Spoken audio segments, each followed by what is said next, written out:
Hello, and welcome to another Naruto CCG Deck Profile video. Today I am profiling a weapon deck. It is also a cloud deck, and it is fairly competitive, but more on the casual side. As always, I am using the Untap rogue list and the Great Ninja Tournament's Discord rogue list, and there should only be a handful of changes that need to be made between them to match up with each, so I will be telling you each of those that you may be able to facilitate which rogue list that you are following. And also, as always, you can find the full deck list down in the description down below. You can cut and paste it into Untap and see all the cards for yourself, make any modifications you want, or make your changes based on each of the rogue lists. So, without further ado, let's just get right into it.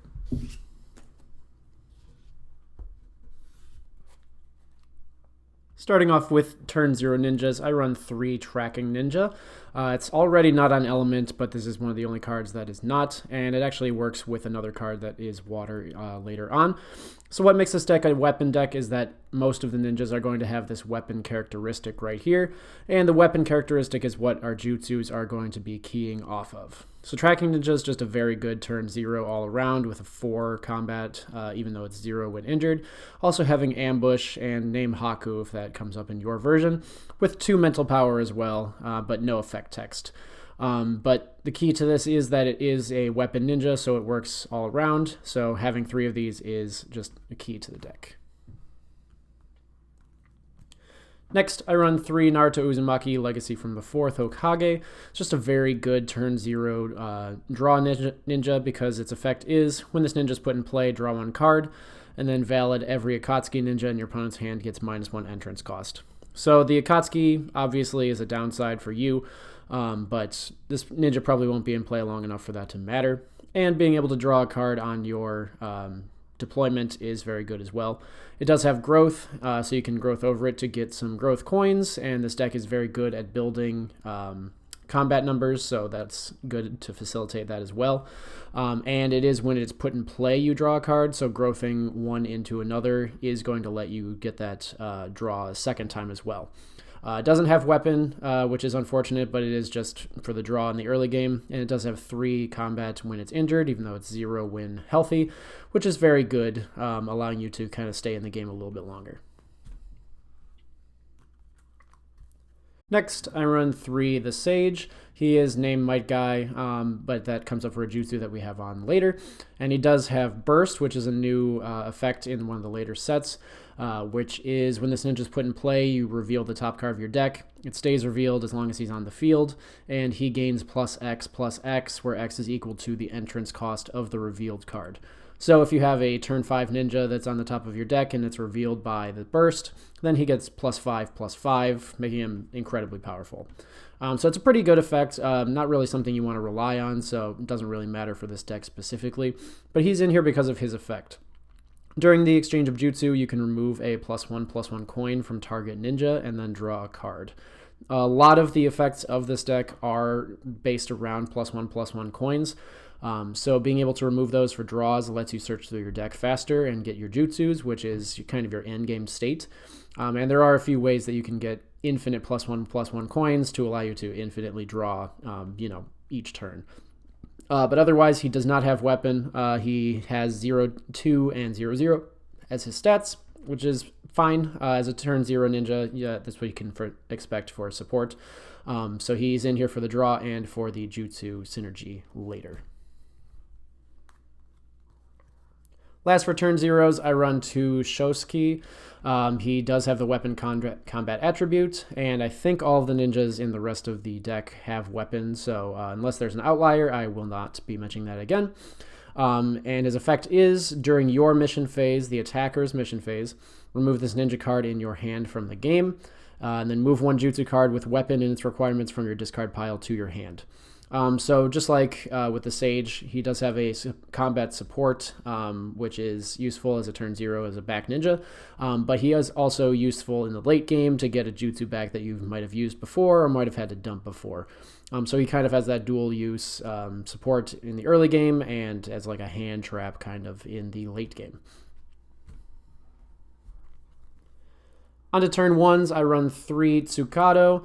This is the only turn 1 that I run. He is fire, obviously, so he's not on element. Most of the deck is going to be lightning, but he is a weapon ninja that has a very, very good effect, and he's basically required in any weapon deck. So his effect is valid. When this ninja is sent out to attack, place a +1/+1 coin on this ninja. This is the way that you can essentially get infinite coins for your Sage. As long as he goes out to attack, every single turn your Sage will be able to draw a card by discarding the +1/+1 that he gives himself. This is also just very good because he's a 3-0 combat, so his effectiveness is going to go up pretty fast. In 2 turns, he's going to be on par with like turn 2s and turn 3s sometimes. So he's just very good for keeping up.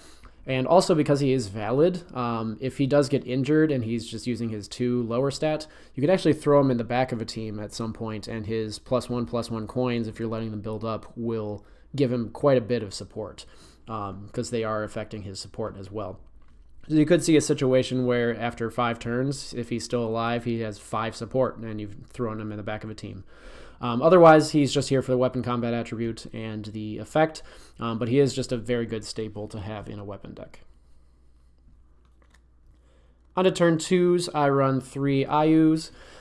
His effect is when you put in play another weapon ninja, place a +1/+1 coin on it. So once again, another way to get yourself coins, another way to boost your teams. And his second effect is when a team you control wins an outstanding victory, which is a victory where you won by 5 or more. If that team has 1 or more weapon ninjas with 1 or more +1/+1 coins on it, you win 1 battle reward. So essentially, every single time you put in play a new ninja, he's going to be giving them a little boost.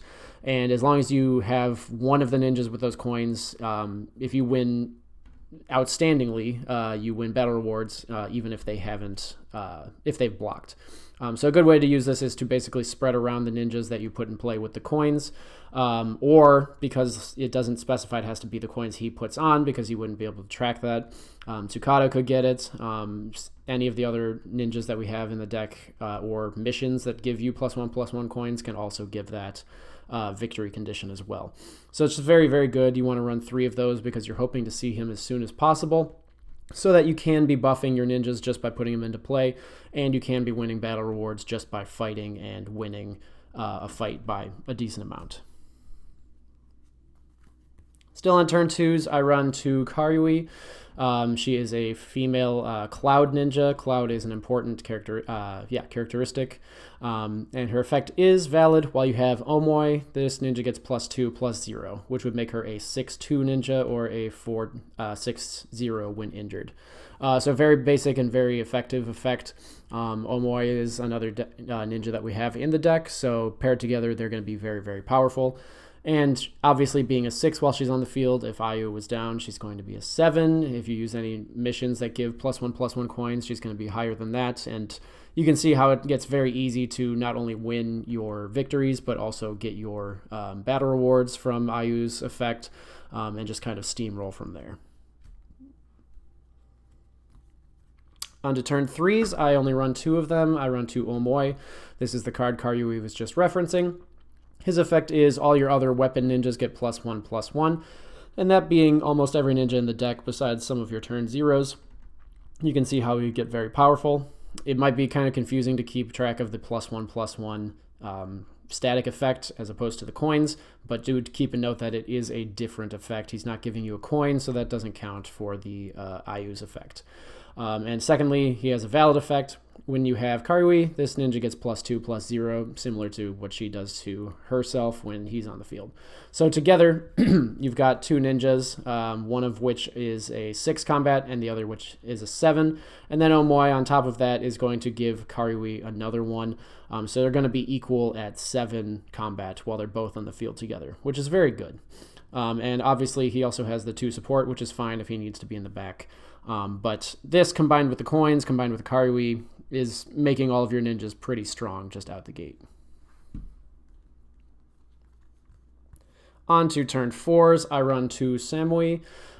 She's kind of a staple in the deck, not only because of her effect on herself, but because of a sort of combo that we have later on.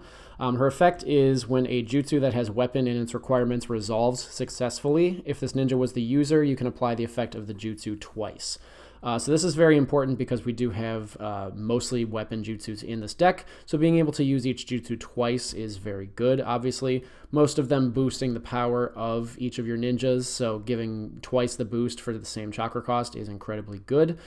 She is also a cloud, as is Omoi, as is Karui, which comes into play with some missions and some searching.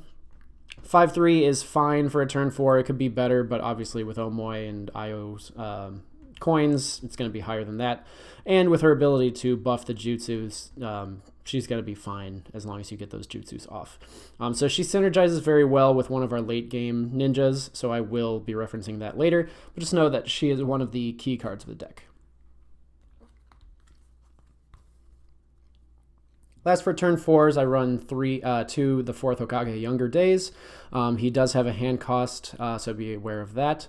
But his effect is, at the end of your opponent's mission phase, if they have 5 or more ninja cards in play, and you have 3 or more ninjas with a lightning symbol in play, of which most of the deck is, you can put this ninja card in play from your hand in any of your teams in any position. So essentially, he just is kind of as a hand trap, as you can put him into play in a battling team and give them 3 support if you need it, or 4 combat if you need it. Sort of just like a free jutsu, because jutsus will give like 4. So that's very good. And the second effect is valid during exchange of jutsu. If this ninja is a standby ninja, you can place this ninja into any of your battling teams. So sort of the same deal. Since he's going to be coming in after the organization with his second effect during the exchange of jutsu, your team will be able to have 4 ninjas in it, because the organization phase, which happens after you declare, or before you declare battle and after your mission phase, you're going to be able to have 4 ninjas in your team, and it's not going to check until your next turn anyway. So this allows you to get past that, add that 3 like I was talking about to the team battling, and any of the teams really, if you need to buff any of them. So as long as he's on the field, your opponent is going to be hesitant to battle at all. He also has Mastery, which is very important. Using your weapon jutsus is very, very good, because he does have the weapon combat attribute as well as the oil, which is very important. So just an incredible ninja. He does not have Cloud, obviously. He does have Jonin, but that doesn't come up in my version. And he actually does get a little bit stronger when injured, just like Naruto. So very important card. I do just run 2 of them because 1, he's pretty expensive, but 2, he also doesn't really fit in with the Cloud version. But as soon as you have 1 of him, it's fine, and you shouldn't really need him to sort of make the deck work. On to turn 5s, I run 2 Darui, another hand cost, so you have to pay attention to that. He does have the water symbol, so you can use the tracking ninjas for that, and take advantage of tracking ninjas' ambush. He is also a Cloud, just like the others, very good. And Jonin, again, nothing that I use matters with that, but he is Jonin. And his effect is valid. At the start of your turn, if you control another lightning ninja, of which most of your deck is, place a +1/+1 coin on target ninja. So again, infinite coins at every single time that you take a turn, as long as you have a lightning ninja, which you should. And then second valid effect, while you control another water ninja, so your tracking ninja is really the only option, all of your opponent's activated effects cost an additional 1 colorless chakra to activate. So that's just any color that they can use. They don't have to pick an element. An activated effect is one where it's optional, and they have to sort of use it. Like, it doesn't affect trigger effects, which is saying, like, when this happens, then you can use this effect in response. So it's just a good way to think about it is basically, as long as the field is clear, nothing is going on. If your opponent can choose to use that effect at that moment, that's probably going to be an activated effect that they have to pay 1 extra for. Doesn't come up a lot, but if you can get your tracking ninja out during Darui, it just makes your opponent's life a little bit harder, and that might be the extra push that you need. So very good ninja, and the coins are just cherry on top.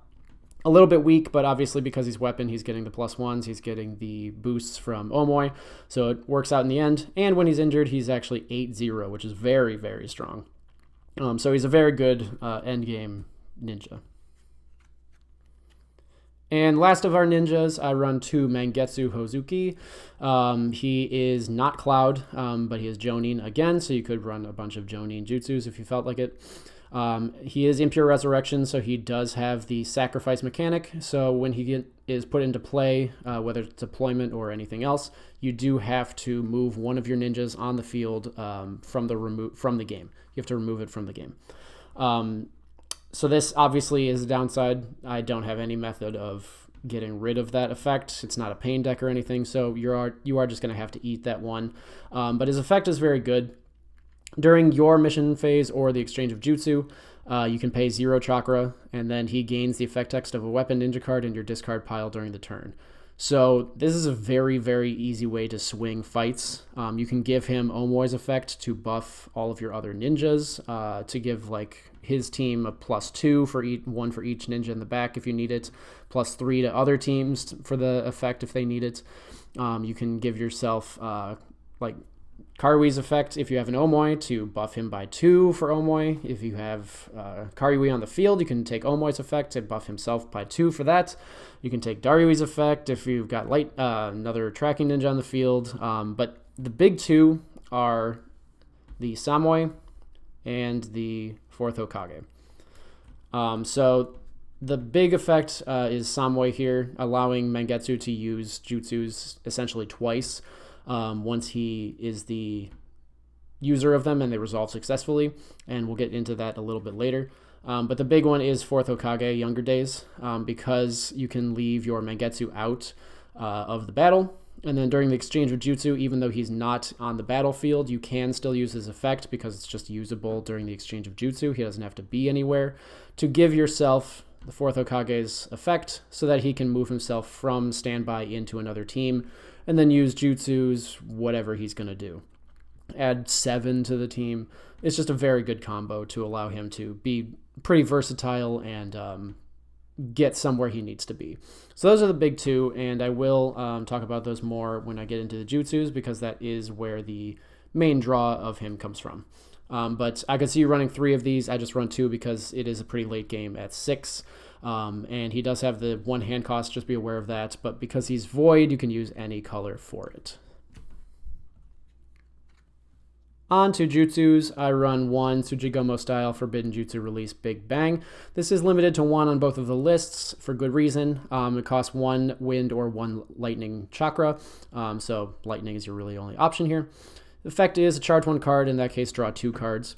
Drawing cards is one of the best things that an effect can do in any card game. Giving more options is allowing you to be more versatile, and versatility wins games. And this card is just very good going hand neutral, meaning this card plus the 1 that you have to charge for its effect allows you to draw 2. So the cards in your hand will not change, like the number of cards that you have. If you had 5 when you use this, you'll have 5 once it's done. Plus you'll have this card as the chakra once it goes into the chakra area after it resolves. So essentially, not only are you staying neutral in your hand, but you're gaining 1 chakra for free. So one of the best cards in the game. I always run it in every single lightning and wind deck, and I suggest you do the same. Next, I run 3 Shadow Windmill. This is probably the key jutsu in the deck. It's 2 colorless chakra, and it does have a fire symbol, but that's not really relevant in anything. Just isn't usable for most hand costs. But requirements are weapon, so workable with Samui. The effect is the ninja gets +4/+0 and gains the following. Valid, when this ninja would win any victory, you win 1 battle reward. So any victory at all wins a battle reward, and then the Ayu effect allows you to win another battle reward if it's an outstanding victory, which hopefully it is at +4. So that's 2 battle rewards right there.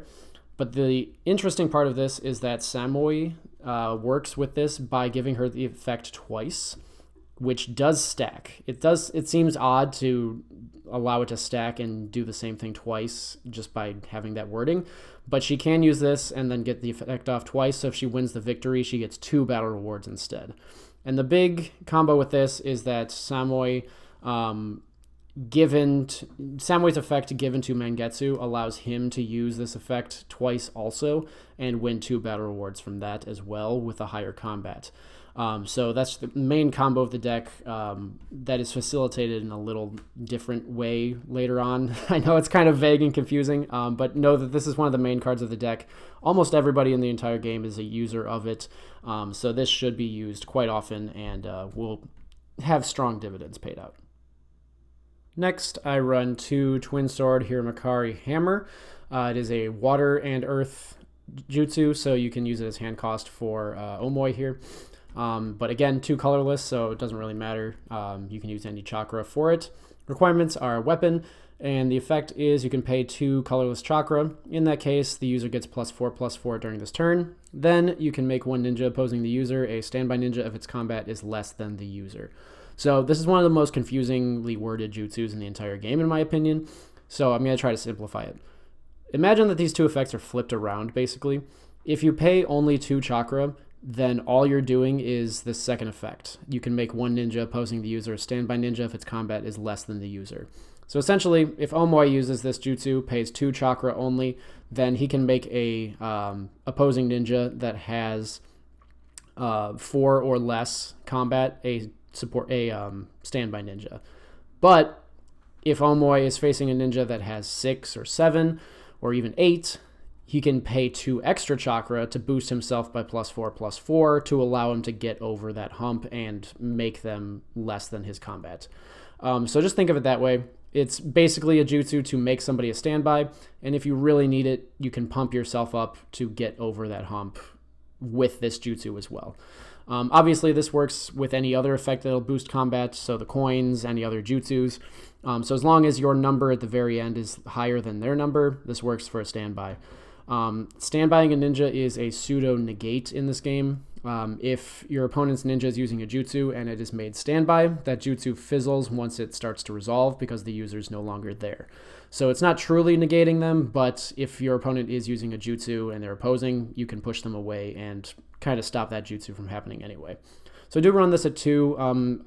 I could see running it at 3, but it is a little expensive with the 4 total if you need it. But again, this jutsu is in a deck where you're basically, the goal is to pump everybody up with numbers. So most of the time, I don't think you're going to be paying more than 2 for this anyway. Next, I run 2 Fang's Rush. This is limited to 2 on both of the lists. It is a colorless, 2 colorless chakra cost as well. Void again, so not on element, but doesn't really require any elements specifically. Requirements are weapon, just like the rest. Your opponent reveals their hand. Select and discard 1 card revealed this way. The user gets +X/+0 during this turn, where X equals the discarded card's entrance cost. There is an expert effect if you are Amayuri Ringo who are using it, but I don't play that ninja in this deck, so it is pointless here. But this card is very good and limited because being able to dump something out of your opponent's hand is very powerful. If you use this, you can snipe a jutsu so that they can't use it on you later on, potentially. It can get rid of like a key ninja or a key mission that you know they're going to need later on as well. So it's just very good for getting rid of problematic cards in your opponent's hand, and they're not going to be able to really do much about it. You can also get this little +X/+0 bonus. I don't think it's ever really come up ever, but I mean, yeah, I shouldn't say ever, but if you're dumping something, it's probably going to be a jutsu, and jutsus don't cost anything for this, so you wouldn't be getting the boost anyway. The main draw is just to get rid of the card. But if you're going to drop like a ninja or a mission you don't want them to see, you might get the boost, and that might help you out as well. So 2 of these, because it's limited to 2, and it is very good. Next, I run 2 Master of the 7 Swords. It has 1 chakra cost and is a void card. Requirements are not weapon, but Mangetsu Hozuki specifically, and we have 2 of him. The effect is move all jutsu cards with weapon in their requirements from your discard pile to your hand, and then the user can use jutsu cards with weapon in the requirements for free during this turn. So this is kind of the end game, I need to swing and win the game right now jutsu. Imagine Mangetsu Hozuki is on the field, and he has given himself Samui's effect. He uses this jutsu, pulls 3 Shadow Windmills from your discard pile into your hand. Uses all 3 of them. He wins by a crap load because he's giving himself 24 extra power after it resolves twice. And now if he wins the victory, he's winning 6 battle rewards off of that fight because he's winning 3 from the Shadow Windmills and 3 again from using the effect twice.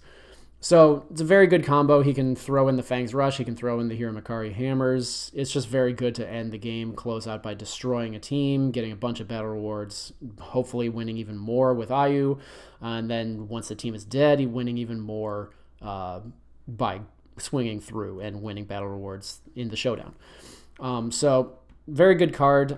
It is obviously only usable by 1 ninja, so you probably don't want to base your entire strategy around it because you might never see him.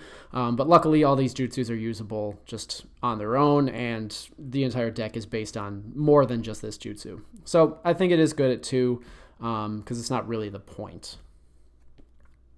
And the last mission is 1 Hirudora. It is limited to 1 on the Great Ninja Tournaments list, and it is unlimited on the Untap list, so you can run as many as you want on the Untap list, but Great Ninja Tournaments, only 1.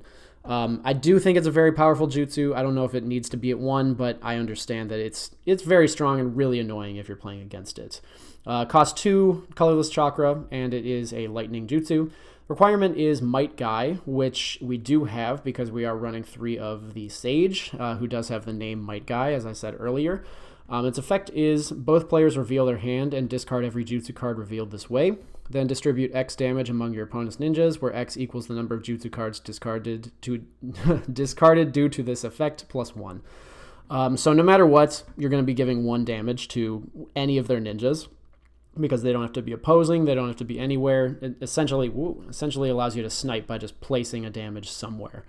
But hopefully you're going to be using this to not only remove the cards in your opponent's hand from the game, or from their potential next turn by dumping them in the discard, giving more damage and injuring or even outright killing their ninjas. But you can also use this to dump your own jutsus into the discard to be usable later on with your Master of the 7 Swords. I don't think that is something that you should go for immediately, but if you have the option, like you have the 7 Swords and you know you're going to get Mangetsu, this is an option to sort of self-buff yourself later while also removing your opponent's counters. So I do like this at 1 because obviously you're not going to see the Sage every game, obviously you're not going to see this Jutsu every game, and obviously you're not going to be wanting to dump your own Jutsus into the discard every game, but in the rare case that it does come up, very usable card, and having the lightning symbol means if it doesn't come up, you can use it for hand cost anyway. On to missions, I run 2 Nice Guy Pose. It is a turn 1 mission with 1 hand cost and a lightning symbol. The effect is that you target 2 ninjas, and the effect after that is you draw 1 card and then place a +1/+1 counter on the target, so on 2 ninjas. Again, another way to distribute your +1/+1 coins. It does work with Ayu's effect because he can't discriminate on which coins are which. And it's a nice way to just boost your ninja's power so that your jutsus that get effects by winning victories can go off easier. Only caveat with this mission is that it can be a little picky. You must place target +1/+1 counters on the target, and there must be 2 ninjas, otherwise this mission does not work. So if you don't have 2 ninjas, you're going to have to place at least 1 coin on your opponent's ninjas as well, which can come back to bite you. So really, this is kind of dependent on making sure that you do have a 0 drop and another ninja to play on your turn 1. And you're not going to be able to use the draw for this to search for a card to play on that turn. So it is a little fickle, like I said, but it is very good to kind of buff yourself, and it's a very good early game draw and a very good early game rush because the +1 on turn 1 is kind of devastating that early on. So I do just run 2. 3 is a little clunky because, it can come back to bite you if it doesn't work out very well, and it's not very good in the late game. Next, I run 2 Wager, another turn 1 mission with a lightning symbol. Target is one of your ninjas, and the effect is the target must be blocked this turn. If the target wins any victory during this turn, you can draw 2 cards. If the target gets any defeat, discard 1 card. So a big counter to this deck, well, I guess a little bit of a counter to this deck, is your opponent just letting you swing through. A big way that you're trying to win is by crashing into your opponent's ninjas so that you can win your victories and win battle rewards that way. And Wager is going to sort of force those showdowns to happen so that you can actually get off your effects. It's a little scary because if you lose, you are going to be discarding, but hopefully you're going to be winning, especially with all of the effects that allow you to buff. The only thing you have to really be careful of are jutsus that are going to kill you in the showdown, because most of your jutsus are trying to get you to the showdown. But that is why we have the Fang's Rush and why we have the Hiramekarei Hammers as well. So I run 2 of these because it's not often that you're going to need to use Wager to force your combats to happen. But when you do, it's here. And even if you don't, it's still helpful just to get the combat in and get benefits off of it. Next, I run 2 Mad Skillz, another turn 1, another Lightning Ninja mission. Effect is search your deck for 1 Cloud Ninja card, so Omoi, Samui, Karui, Darui, and that should be it. Reveal it and move it to your hand. Then if you have a Cloud Ninja in play, move up to 3 cards from your discard pile to your chakra area. So very, very good. Cloud Ninjas are the basis of this deck, so being able to search out the ones that you need is very important. If you have an Omoi down and you need your Karui, do that. If you need your Samui just because you have Jutsus, do that. If you need your Darui because you're in the late game, do that. And better yet, if you already have one of them, like if you have half of your combo Omoi and Samui, you get to move chakra back into your chakra area to use your jutsus, which are the focal point of this deck as well. So just all around a very good card and a pretty good tutor for searching out the best cards in your deck. Next, on to turn 2s, I run 3 Monster Research. One of my favorite cards in the entire game. It does have a lightning and water symbol, so it is usable for hand cost for pretty much anything in your deck. The effect is reveal the top 4 cards of your deck, then your opponent separates the revealed cards into 2 piles. Move one of the piles into your hand and move the other to your discard pile.